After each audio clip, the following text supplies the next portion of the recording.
we did 2023 Happy Hustle Hacks, which is a special guest mashup episode. And they're answers to the question that I ask in every episode, which is, what is a happy hustle hack for your health, your money, and your spirituality? Now let's dive in. Do you want blissful balance in your personal and professional life?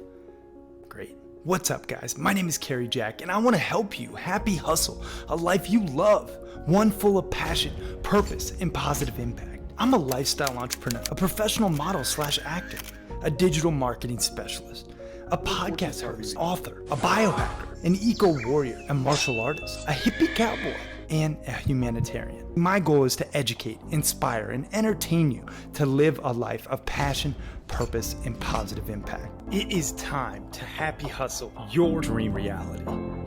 For me, what worked was I took a DEXA scan. Yep. I sat on this table, and for 6 minutes, this little thing like scanned me, and it told me what exactly my body fat percentage was, as well as like how well my bones are doing and all that kind of stuff. And I pay myself first. I have different percentages of my income every single month. And the tough thing about an entrepreneur is, your income's not ever the same every month. It could be up, it could be down, whatever. So I use percentages, and I take a percentage of my income and just put it aside for taxes because those exist. But then I take some other percentages and I put them into different places. I have stuff specifically for even myself to enjoy without guilt. And I think that's my sort of play money account, if you will. My wife has one as well. My kids have their own. Probably the other money hack that I'll share is my kids are on payroll in my business. They actually do some work for me. They're, yes, only 13 and 10. But if you read a little bit more in depth about it, you can have your kids on payroll, and the money that they make does not have to be reported to taxes up to a certain amount. Yep. And so I'm able to shield that money from the IRS, give it to my kids, and whilst doing that, help them understand money management. They actually have retirement accounts now. I think what's really powerful about that is not the prayer part, but the fact that we're all there and we're praying together and we're supporting each other in that way. I get spiritual encouragement, and I get spiritual energy from the other people in that group. So I'm a plant-based guy, so I've been plant-based for 15 years, and I was always under the point of view that I would find the nutrient density in the plant, so I didn't have to kill anything in the process. But one thing that I will do when I eat my massive salads pretty much every day is I will make an incredible nutrient-dense dressing. So all things like, miso, for example, some organic miso, so good for the microbiome. I will use raw living spirulina that I get frozen, delivered to the house. Cool. I will add that in. I will use ginger and turmeric and some Himalayan salt, these kind of things, a little lemon. And so now my dressing, that if in the one hand you have, the standard American diet is pouring in whatever horrible crap on top of if they're even eating a salad at this point. For me, my salad with the dressing is like nutrient octane. First 30 years of my life, I didn't want to know exactly what was going on with my money. And so I would just work, and just kind of like la la la, and not really know, right? You have to, just like all of the fatal conveniences, just like the example I gave around like radical honesty, you have to turn and face all of your finances, all expenses, all the incomes, everything. Face it and know exactly what's going on. So I acknowledge like all directions every morning. I go through a little sage recipe of cleansing, acknowledging all of that. I also will go to just a meditation, and then I'll go, and that's also spiritually based. And then I will go to my journal, and my journal, I'm not getting into all of it. But I love kind of going into all the different many names of God. And Like I start with all Father, Mother, God, universe, Christ, energy, like all of these things. I go Yep. into it. I'm like, yeah, man. Like, but and then I always, it's not out there, it's here. Yeah. I am a spark, just like I use the example of we are nature. We're micro, we are literally from this great mystery. Yes. We are the light. Literally, we are. We cannot not be. We are a part of this light, and we are a part of this God, of this universe, of Pinkashila. We are a part of all of it, and Yeah. we have to acknowledge it. Yes. It's not out there. We won't be it later. We are now. So Mm. I like to collapse the story of turning in and just go, I am that. Sleep is very important to me. And so I have found this thing. It's called, if you're in Tony Robbins' world, you probably already know this, but it's this device called, not it's Newcom. Have you heard of Newcom? Yeah. Yep. Okay, like that is like my biggest hack to all things at this moment, because like I do my power naps in 20 minutes. If I have insomnia, you're about to become a dad, you're gonna need Newcom in your life. Like that is what Yep. I actually got introduced to when I had my daughter, and like I was like, I don't have time to sleep, and like you would Newcom it. So that has been my hack. So for those of you who don't know, it basically is like a sticker that you put on your wrist, and then you listen to this crazy wave activation music that just tricks your body that you fell asleep. And even if you don't fall asleep, you come out of it 20 minutes later as if you had a 2-hour power nap. And this has saved my life. I don't want to go too deep in like investing side of things, Yep. but I'm gonna actually connect this to the spirituality part of things. Is Please. Keep it measurable, right? So Mm. at your business, even like me managing my team, the game kind of changed when we had numbers assigned to everybody. Like you're in charge of this number, that person is in charge of. So we're gonna sell 2,000 tickets to the live event. Who is like, and then like we have the numbers measurable and have an end goal. Like it's all about, like I feel like money is all about goal setting. So have that measurable number. Obviously, Think and Grow Rich talks about it. Traction, if you haven't read that book for team management, read that book. Like if you have a team that is growing, you want to go in having read the book. Okay, one of my best spirituality hacks that has nothing to do with religion or spirituality, no matter what you believe. There is this YouTube thing that you meditate, and I think it's called Meet Your Future Self or Future Self Meditation. And there are so many different versions of it. And one of these versions basically kind of brings together your past self, your inner child, and then you kind of get together and then brings in your future self. And it was probably one of the most powerful meditations I've ever done. Wow. And also the spirituality, because one of the books that I'm also geeking out from Benjamin Hardy is Meet Your Future Self Now, because all of these things that we just talked about, like 10xing your happiness, your business, your whatever it is you want to 10x, you can literally get guidance from your future self if you meet them. So I would say go find whatever it is that you can do to meet your future self. If you're religious, you can go to church and like ask Jesus give you your future self. If you want to do, I don't know, ayahuasca, go ask Mother Ayahuasca, hey, I want to meet my future self. If you want to do like meditation, meditate, meet your future self. And I think, I actually do a breakthrough every day.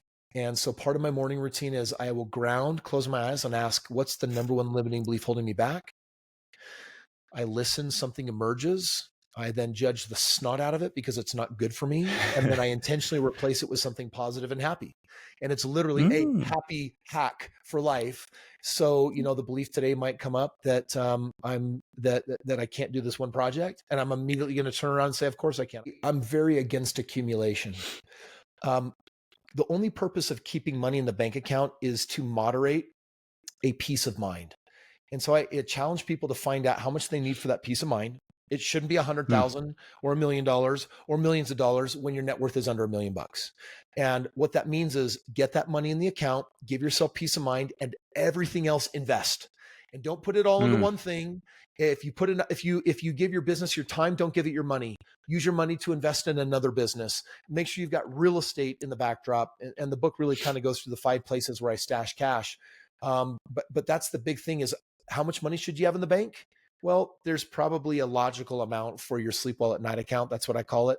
But really it's a peace of mind account. And so most of us in the polarity of a relationship, if you're in a marriage, it means that you might be the aggressor listening to this. And that means that you're probably married to the person that hits the brakes. They're not the enemy. But what you can do is give them peace of mind and create this agreement. If I give you peace of mind with this in the bank, release me to go invest as intelligently as possible. And that way you allow, you allow both parties to have a compromise and have a win and have a chance at success, because true financial success doesn't happen without calculated risk. Unless you believe that's an accident, you believe in God. That's the truth. So for me, my meditation is the most spiritual thing I do every day. That 45 minutes will always include some element of prayer. In fact, to break it down for just a minute, my wife and I will spend 5 minutes meditating on speaking out loud everything that produces gratitude for us while we listen to certain meditative tracks. And what we're doing is we're stimulating dopamine, then we elevate to joy, and then we recall everything that produces joy for us in that moment. And that dopes the serotonin in the pharmacy of our body. I think health is so important. Actually, wellness is one of my core values. When I'm like hiring people or connecting with people, I love being around people who are like well, physically well, emotionally well, all the ways. So one of my things is like, I love going on walks in the morning, and I live near this beautiful garden. So pretty much every morning I'll do a morning walk. I'll soak in, the sun. There's like this really nice, like big tree with like these roots above the ground. And I like will massage my feet into the tree. It's like the best massage ever. And that just like brings me joy at the start of the day. So I think just like getting some sunshine, moving your body, doesn't have to be anything crazy, but just even that daily walk just enriches my life. So that's a big part of my wellness routine. For me, I kind of almost have like no limit when it comes to investing in myself, because I really believe that I am my number one greatest asset. Like I'm here to be a mentor, a role model, a teacher. And so when I up level, like I'm literally helping hundreds, if not thousands of people up level with me, or even like tens of thousands when I think about, my newsletter. But it also has to be an investment that's worth it. You know what I mean? Yeah. So yeah, with money, like I spend a lot of money on my wellness and a lot of money on mentorship. And as long as like the ROI is there, I just think it's a great thing. I always think about how can I turn, negative experiences, into something meaningful for me. So it's all about the story that we tell ourselves. For me, I work with an executive coach. I know that might not sound like a spiritual thing, but for me, it's like seeing the bigger picture. I think being someone that, is able to, see the big picture and regulate their emotions is really essential. So for me, it's like doing things where I am like self-reflecting. And I do think that like a lot of people, they just go through life and they're so freaking busy. They're hustling, but not happy hustling. And because of that, they don't even have to, right? They don't even have time to process. And when you don't have time to process, like you're not even realizing like what you're doing wrong or what doesn't feel good. And you just kind of repeat this like negative cycle over and over again. I don't make decisions about my food. So that's an easy one. So I have a meal plan. My house manager executes it. But here's one that's unique is my executive assistant, if I'm eating out, she goes and looks at the menu and puts my meal in the description of the invite for that eating. So I don't have to. So I don't get a menu. When they're like, hey, what would you like? I don't open the menu. And then I just open up my calendar and the decision's already there because it's lean and mean greens, protein, dressing on the side 100% of the time. So that would probably help people. It's easy to make it and it's hard to keep it. I think that's the most important one. So how do you keep it? One of my mentors a long time ago said to me is every time you make money, because like I build companies and sell them and invest in companies. So I get like windfalls of cash. Half of it goes into stupid, boring stuff. We're talking like index funds and real estate, like just like rock solid. And then the other half for me goes into more risky things, but still in my lane. I don't leave my lane. I know what I do well. It's software. I invest in software companies. I have an unfair advantage there. And I think that's probably going to serve people the most is I think they make money and then they immediately, I got to make it work for me. It's like, no, you should take half, lock it in, never look at it. And then the other half, you can be a little bit more risky with it. I'll give you the one that I think is the most, again, minimum effective dose. Several times throughout the day, whatever happens, okay, and I'm talking like I'm out snow biking and my buddy gets his truck stuck. I immediately ask myself this question: how can I appreciate even more God's grace and guidance in this moment? How can I appreciate even more God's grace and guidance in this moment? Anytime I feel self-doubt come into my heart, how can I appreciate? And man, I probably say this to myself 20 plus times a day. And it just, every time I ask myself that question, I just look around and just like, how cool is this? Like, this is awesome. And Dude, it just reframes my focus. It keeps me connected to my God. And I really hope that serves people. You take your earned income and you invest it. You invest in assets that produce dividends, then you take those dividends and that's what you spend. That one key thing, if you actually do that 10 seconds of what I just blurted out, and you do that for the rest of your life, you take your earned income, you spend the least of it as you possibly can. You invest it into appreciating assets, not cars, not boats, not all of these fancy things people want to make the world think that they're successful and rich, but you do the quiet things that the wealth do, that you actually invest in assets that print you money. And then those dividends are able to be at a lower tax basis so that you get to keep more of what you make. You spend that money. That one key piece right there will change the trajectory of not just your own life, but your entire family for generations to come. Every single morning before my feet hit the floor, I find 5 things that I'm grateful for. And so I recite those things and then I do prayer right afterwards.